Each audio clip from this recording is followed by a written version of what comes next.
শাইখুল হিন্দ রহমাতুল্লাহি আলাইকে যখন মাল্টার জেলখানার মাঝে তাকে এরকম ভাবে বন্দী করা হয়, সাথে তার খাদেম হুসাইন আহমদ মাদানী রহমাতুল্লাহি আলাইহি অনেক বড় আলেম, তিনিও তার সাথে গেছেন।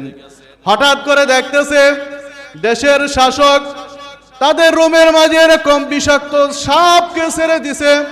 মাহমুদুল হাসান সাহেব তিনি হুসাইন আহমদ মাদানী রহমাতুল্লাহি আলাইহি দেখতেছে ঘরের কোণার মাঝে সাপে মাথা উঁচু করে আছে।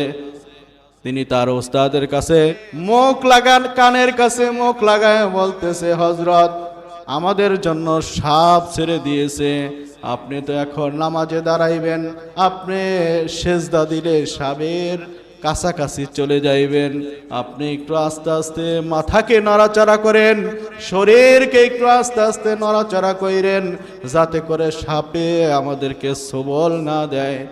শাইখুল হিন্দ রহমাতুল্লাহি আলাইহি বলতেছেন হুসাইন আহমদ মাদানীকে, তুমি আর আমি আমাদের কাজ করি, এই সাপের কাজ করবে।